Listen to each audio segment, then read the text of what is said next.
Hi people, today on a review I have Panasonic LX15, or as it is called LX10 in some countries. This is a small compact camera with a big 1-inch sensor. The bigger the sensor is, the bigger the pixels are, and therefore you will get higher image quality.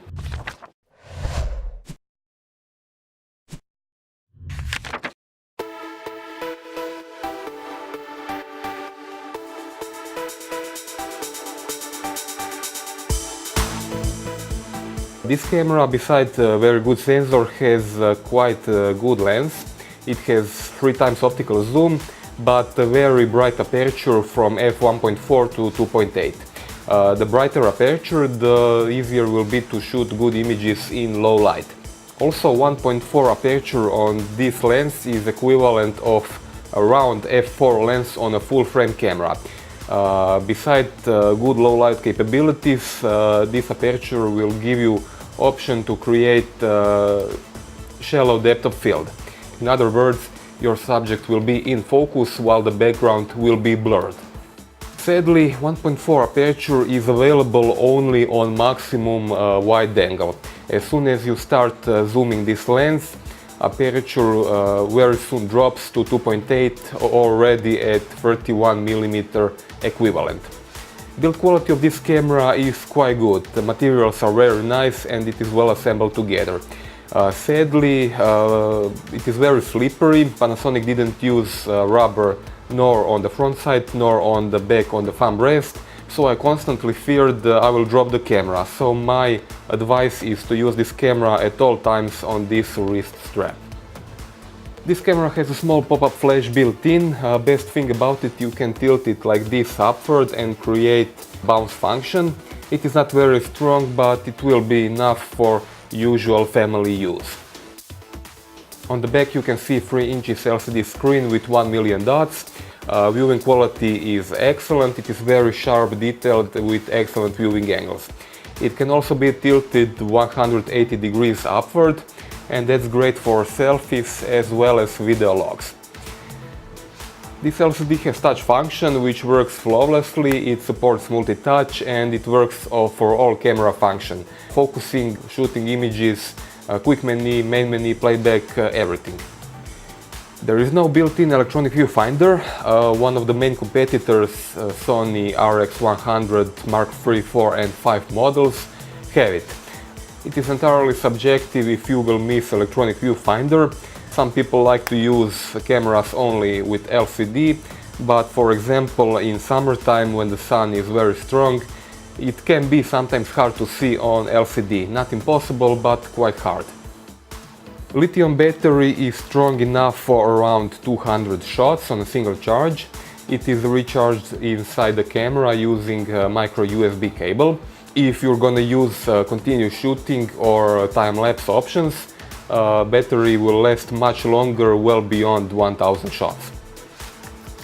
In the same compartment you can see memory card. LX15 uses standard SD memory cards. My advice is to buy fast ones labeled with U3, since this camera records 4K video.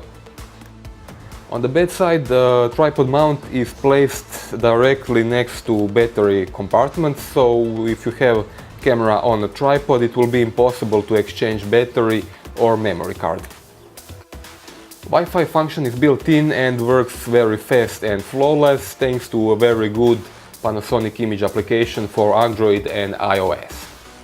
Controlling this camera is basically very easy, but it still has some issues. My biggest problem with this camera is the size of it. As good as small cameras are, all the controls are very small and very tightly placed together. For example, when I try to use aperture ring around the lens, I almost always move accidentally this dial used for zooming. Also, buttons on the back are very small, hard to press, and it will be especially a problem during winter when you wear gloves to use these buttons. Basically, my opinion is that this camera is best to use with a touch interface. You can enable touch shutter and control all functions on the LCD, so that's probably the best way to use it.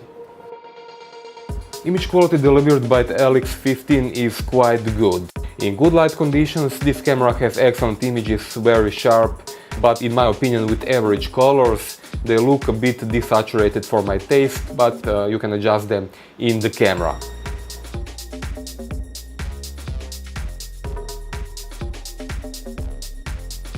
The LX10 is quite good, especially in low light when 1-inch sensor and bright 1.4 aperture create very good images.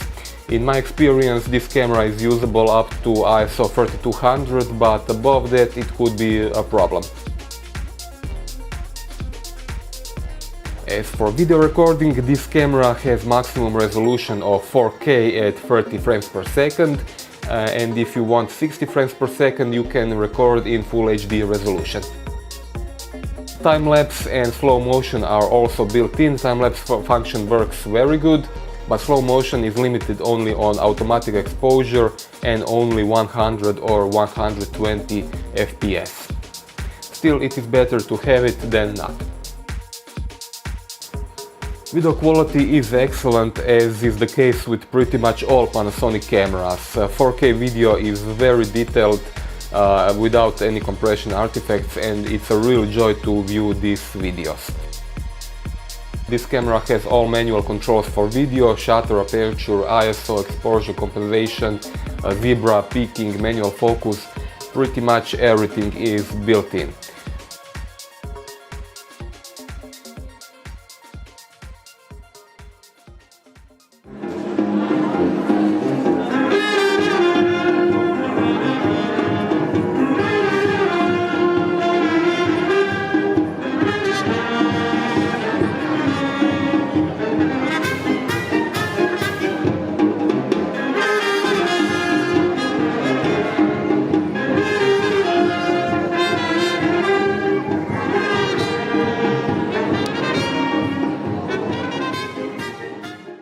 Best thing about video on this camera is 180-degree tilt LCD screen, so you can use this camera for vlog style videos.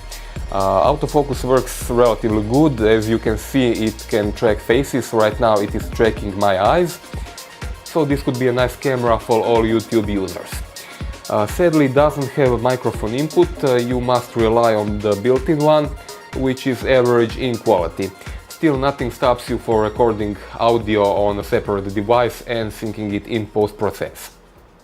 For the end, I can say Panasonic has a very nice compact camera which is very capable both for video and photo recording.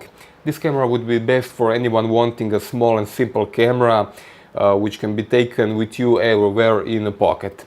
This is not maybe best choice for advanced users. It has a bunch of manual functions and everything, but it's pretty hard to use. Buttons are small, dials are placed together very closely, so I think you will be better off with something with bigger controls. But for everyone else, this is a very good choice. Subscribe to GdgtCompare.com, press like, and thank you for watching.